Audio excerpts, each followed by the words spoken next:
વધીને સારો ભાવ હોય તો બેન બહુ દેખાવડા છે એટલું જ હોય, એથી વિશેષ ન હોય. હશે.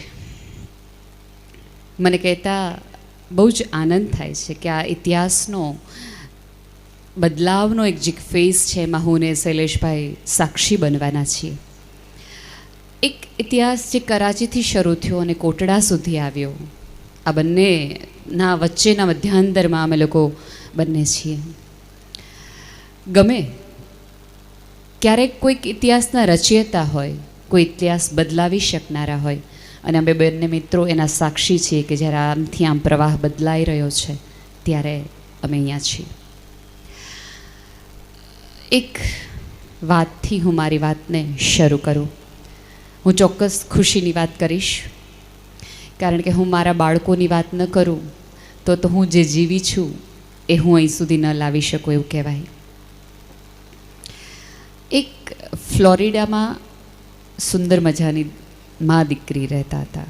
દીકરીએ નક્કી કર્યું હતું કે લગ્ન જેવી વ્યવસ્થામાં પડવું નથી, જીવન જીવવું છે, માણવું છે. જોકે મારી કોઈ એવી ગેરસમજણ છે જ નહીં કે તમે લગ્ન કરી લ્યો એટલે તમે ન જીવી શકો, ન ખુશ થઈ શકો કે ન કંઈ કશું પામી શકો, એવું જરાય નથી, જરાય નહીં. મારે સુખી થવું કે દુઃખી થવું એ 100% મારા હાથની વાત છે, 100%. મને આ જગતની કોઈ વ્યક્તિ દુઃખી ન કરી શકે, મને કોઈ વ્યક્તિ મને સુખી ન કરી શકે. એ માત્ર ને માત્ર અધિકાર અને આધાર મારા ઉપર અને મારી સમજ ઉપર છે. હું જે દુઃખી થાઉં છું એ મારી ગેરસમજણ છે, એ મારી ગેરસમજણ છે. ફ્લોરિડાની એ દીકરી સરસ મા દીકરી બંને કમાય છે, જીવન જીવે છે, વીકેન્ડમાં મજા કરે છે, આમથી આમ ફરે છે. સમય જતાં માને વૃદ્ધત્વ આવે છે અને મા માંદી પડે છે. દીકરી પોતાની જોબ ચાલુ રાખે છે અને એક ક્ષણ માટે એને એવું થાય કે મારે જોબ મૂકી દેવી છે, કારણ કે મારે મારી માતાની સેવા કરવી છે, એની સાથે મારા જીવનના છેલ્લા શ્વાસ મારે પસાર કરવા છે. એટલા માટે સરસ રીતે એ પોતાનું રાજીનામું આપે છે, ઘરે આવે છે અને માની સેવા શરૂ કરે છે. મહિના, 2 મહિના, વર્ષ, 1.5 વર્ષ. 1.5 વર્ષમાં માતાની કથા પૂર્ણ થાય છે. 1.5 વર્ષમાં દીકરીને ધીમે ધીમે હવે એકલતાનો આભાસ થાય છે કે જે કારણ માટે એકલું રહેવાનું નક્કી કર્યું હતું એ કારણ તો હવે રહ્યું નથી. શું કરવું? એ દેશ છોડીને બહાર અજાણ્યા ગામમાં પ્રવેશ કરે છે. ત્યાં એ ફરીવાર નવેસરથી જીવન જીવવાની શરૂઆત કરે છે. પણ એ જોવે છે કે અહીંયા કોઈ ઓળખતું નથી, અહીંયા કોઈ સમજતું નથી અને અહીંયા કોઈ મારું પોતાનું નથી. ધીમે ધીમે ધીમે ધીમે એક સામાજિક મૂંઝવણ એની અંદર શરૂ થતી જાય છે. હમણાં જ હું દીપકભાઈને વાત કરતી હતી કે જીવન જીવવાની મજા તો છે ને પોતાનાની આજુબાજુ આવે, અજાણ્યા વચ્ચે તમને આનંદ જ ન આવે. તમે હસો ને કોઈ પ્રત્યાઘાત સામે મળતો જ ન હોય, કે ઉત્સાહ જ ન મળતો હોય. મેં સરસ સાડી પહેરવાની મને મજા તો જ આવે કે 4 બહેનો મને ઓળખતી હોય ને એ મને એમ કે કોલીની કંઈ સાડી હતી, તો મને સુંદર સાડી પહેરવાની મજા આવે. મને નોબેલ પ્રાઇઝ પણ મળે અને પણ એક પણ વ્યક્તિ જો ભાવનગરનું ન હોય તો મને એનું કોઈ મહત્ત્વ જ ન લાગે, કારણ કે કોલર તો આપણા ગામમાં ઊંચા થાય, અજાણ્યાને અમે હું તાળીઓ સાંભળવાની. મજા પોતાના લોકો વચ્ચે છે, માનો કે ન માનો. તમે અત્યારે કેટલા બધા લોકો કેટલા બધા ગામમાંથી આવ્યા છો, વિશ્વમાંથી આવ્યા છો. અનુરાધાબેન કહેતા હતા કે 10,000 લોકો આવ્યા છે.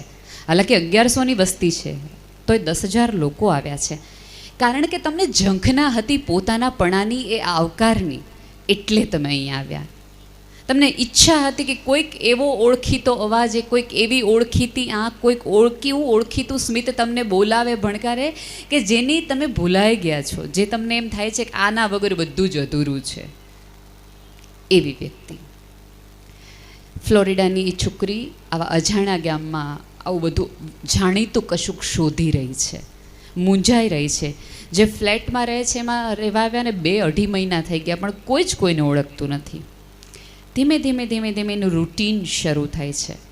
અને એક વખત રવિવારે સવારે ચર્ચની પ્રાર્થનાઓ એ ભેગા થાય છે ત્યારે છોકરી એવું કહે છે કે મારા 100 રૂપિયા ખોવાઈ ગયા છે. અને પોતે વિહવળતા દાખવે છે કે મારા 100 રૂપિયા ખોવાઈ ગયા છે ને મને બહુ તકલીફ પડે છે, કારણ કે અત્યારે હું પૈસા વગરની છું. એટલે દરેક ત્યાં આવનારી સ્ત્રીઓ, દીકરીઓ, માતાઓ એની સામે જોવે છે અને કશું કહેતી નથી, એ જતી રહે છે. ઓલી છોકરીને થોડી પીડા થાય છે કે કોઈને અસર જ ન થઈ કે મારી 100 રૂપિયાની નોટ ખોવાઈ ગઈ. એ બહુ મૂંઝાતી પાછી આવે છે અને સવારે ઉઠે છે તો એક બારણું ખખડાવીને આસ્થા નામની છોકરી આવીને એવું કહે છે કે તારી 100 રૂપિયાની નોટ મને ત્યાં ચર્ચમાં મળી હતી, તારી 100 રૂપિયાની નોટ. વળીને 2 કલાક થાય છે એટલે પ્રેમ નામની એક છોકરી આવીને એવું કહે છે કે તારી 100 રૂપિયાની નોટ તો તારા ટેબલ નીચે જ હતી, તું ભૂલી ગઈ હતી. એ છોકરી 100 રૂપિયાની નોટ લઈ લે છે. થોડી વાર થાય છે ત્યાં શ્રદ્ધા નામની એક છોકરી આવે છે અને એવું કહે છે કે તારી 100 રૂપિયાની નોટ તે દિવસે આપણે ત્યાં કોફી પીવા બેઠા હતા ને ત્યારે મેં જોયું કે ત્યાં પડી ગઈ હતી.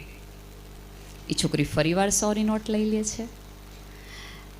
એક છેલ્લી વૃદ્ધ સ્ત્રી એની પાસે આવે છે જેનું નામ જ માતૃત્વ હોય છે.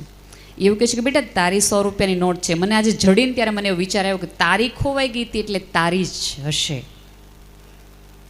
હાલાકી એ છોકરીની કોઈ 100ની નોટ ખોવાણી નહોતી, કોઈ જ 100ની નોટ ખોવાણી નહોતી. એ ટ્રાય કરી કે છે કોઈ કે મારું ખોવાઈને કોઈ એનું ગોતીને એમ કે મારું પોતાનું દઈને આપે કે આ રે આ તારું છે. મિત્રો, આજે આ પાટીદાર સમાજે જે અહીંયા ભેગા થયા છે ને, કાં તો કોકની 100ની નોટ ખોઈ નાખો અને કાં પોતાની જડી ગયેલી એને આપી દો. એટલા માટે તમને અહીંયા ભેગા કરવામાં આવ્યા છે. આનંદ છે કોઈકને રાજી કરવાનો. તમે તમારા જીવનના સુખની યાદી વિચારશો ને તો હું લેખિતમાં આપવા તૈયાર છું. આટલા બધા વચ્ચે 100% એવી જ યાદી હશે કે જ્યારે તમને કોઈકને તમે રાજી કર્યા હોય ત્યારે તમને ઊંઘ આવે, ત્યારે તમને આનંદ આવે. તમે ઈચ્છો કે તમે કોઈક વ્યક્તિના સુખનું કારણ હો, જાણે અજાણે. એ સન્માન માન માટે કોઈ પણ ઓલા માટે હોય, એનો આનંદ જ એ હોય કે જે તમે કોઈકને સુખી કર્યા છે. અને ભાઈએ કીધું એમ કે સ્ત્રીઓની વાત સ્ત્રીઓ કરે તો થોડા સારા લાગે. હા, બહુ જ સભાનતાપૂર્વક હું સ્વીકારું છું, કારણ કે કોઈને ખરાબ કહેવાના હોય ને તો એ જ્ઞાતિની વ્યક્તિ જ જોઈને ખરાબ કહે ને તો માફ છે. કોઈ પુરુષ કોઈ સ્ત્રી માટે કંઈક ઓછું બોલે, સારું બોલે તો બંને પક્ષે એ ગુનેગાર ગણાય. એ તો પુરુષ છે એટલે કહે જ ને, એને શું ખબર કે સ્ત્રીની પીડા શું છે. પણ હું સ્ત્રી છું એટલે મને પીડા ખબર છે, મને દુઃખ ખબર છે, મને મૂંઝવણ ખબર છે, મને ગભરામણ ખબર છે. અજાણ્યા લોકો વચ્ચે જાણીતા થઈને રહેવાની તકલીફ શું છે મને ખબર છે, એ મને ખબર છે. એટલે મને અધિકાર છે. 3 દિવસ પ્રોગ્રામ માટે બહાર નીકળું છું તો મારે 3 દિવસ ઘરની રસોઈની વ્યવસ્થા કરીને કામવાળીને પટાવવાની મને ખબર છે. એટલે મને અધિકાર છે સ્ત્રીઓ માટે કહેવાનો. પણ આપણે ત્યાં પ્રોબ્લેમ એ છે કે દરેક લોકો પાસે સ્ત્રીના ફરજોની યાદી તૈયાર રેડીમેડ છે. આટલું સ્ત્રીઓએ કરવાનું હોય, પણ આપણે બધાએ સ્ત્રીઓના અધિકારની યાદી ખોઈ નાખી છે, માનો કે ન માનો. અને સ્ત્રીઓ જે અધિકારોની યાદી લઈને બેસે છે અને ફરે છે ગામમાં સ્ત્રી સ્વતંત્રતાના નામે, એ સાવ ખોટી યાદી છે. એની એને જરૂર જ નથી. માય ચોઇસ નામનો વિડીયો આવ્યો ત્યારે મેં લગભગ મારી જાતથી લઈને કેટલી સ્ત્રીઓને પૂછ્યું હતું કે એકચ્યુઅલી તમને આ ફ્રીડમ જોઈએ છે? ટ્રસ્ટ મી, કોઈ સ્ત્રીએ એવું મને નહોતું કીધું કે હા અમારે તો આવી જ ફ્રીડમ જોઈએ છે. સ્ત્રીઓની પ્રોબ્લેમ એ થઈ કે એણે એની ફ્રીડમ માત્ર ને માત્ર કપડામાં જ રાખી. મને જીન્સ પહેરવા દો, મને ડ્રેસ પહેરવા દો, બીજું મારે કાંઈ જોતું જ નથી. અને પુરુષ હોશિયાર જ્ઞાતિ છે, એને એમ થયું કપડામાં જો રાજી થતી હોય બીજી સ્વતંત્રતા આપવી નહીં. આપણે સ્માર્ટ છે ને, ઘરેણા આપી દો એટલે મજામાં રહેશે, બીજું કંઈ માગશે જ નહીં. પણ સ્ત્રી ભૂલી ગઈ કે આ તો એની બંધિયારીની સાંકળ છે.